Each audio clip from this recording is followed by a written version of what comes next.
changer. Faut chanter, maman, faut chanter. Faut chanter, maman, faut... Bonjour à tous, je suis Mano et je vous souhaite la bienvenue dans ce 23e épisode de la capsule, l'émission du blog Condu Côte d'Ivoire qui vous permet de découvrir des faits parfois méconnus de l'histoire de la Côte d'Ivoire. Je vous donne une ville et que je vous demande d'associer à cette ville un hôtel emblématique. Vous me direz probablement le Burj Al Arab pour Dubaï, le Georges V pour Paris, le Saint-Régis pour New York. Et pour Abidjan, que me direz-vous? Bien évidemment l'hôtel d'Ivoire. À quel autre hôtel vous avez pensé?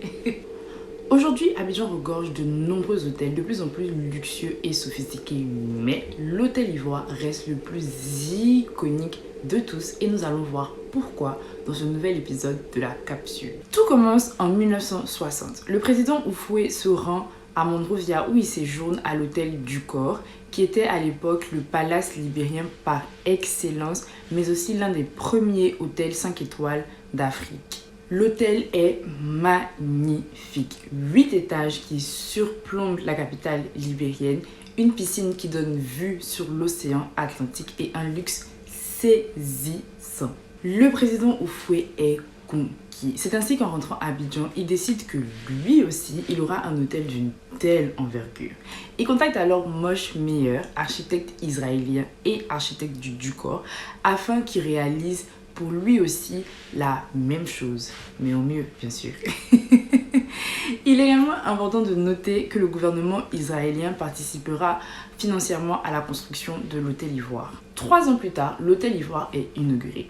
C'est d'abord le petit rectangle qui est construit, puis en 1966, la tour de 107 mètres de haut. L'hôtel Ivoire compte alors 600 chambres, ainsi que 5 restaurants et des bars, un casino, un bowling, une discothèque, une piscine en forme de serpent qui d'ailleurs traverse pratiquement tout le restaurant, mais la cerise sur le gâteau qui est la patinoire et d'ailleurs la seule d'Afrique. Très vite, l'hôtel Ivoire devient un lieu mythique et incontournable de la capitale ivoirienne. Des hommes d'affaires venus du monde entier, ainsi que des célébrités telles que Michael Jackson ou encore l'illustre président sud-africain et bien sûr tout le gratin abidjanais s'y retrouve. Néanmoins, l'Ivoire n'est pas réservé qu'à l'élite puisque certaines de ses attractions comme la galerie marchande, le bowling ou encore le cinéma permettent d'attirer une clientèle plus jeune avec un budget plus limité. Toutefois, cela n'enlève rien au prestige de l'établissement. C'est aussi un lieu de cérémonie puisque les mariages y sont organisés et que les mariés aiment aller faire leurs photos à l'Ivoire, notamment après leur passage à la mairie de Cocody qui est juste à côté de l'hôtel Ivoire.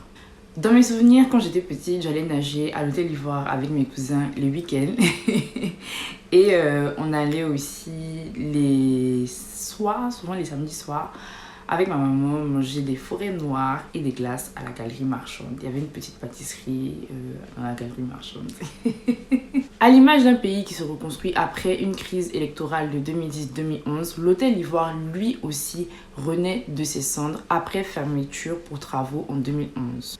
C'est ainsi qu'en 2015, l'hôtel rouvre ses portes sous le nom de Sofitel Abidjan puisque l'État ivoirien a confié son exploitation ainsi que sa gestion au groupe français Accor pour une durée de 15 ans, renouvelable chaque 5 ans. L'hôtel Ivoire est un lieu emblématique pour nous les Ivoiriens. On y va pour manger, se détendre, travailler, aller à des concerts, aller à des galas, aller pour voir même à des expositions.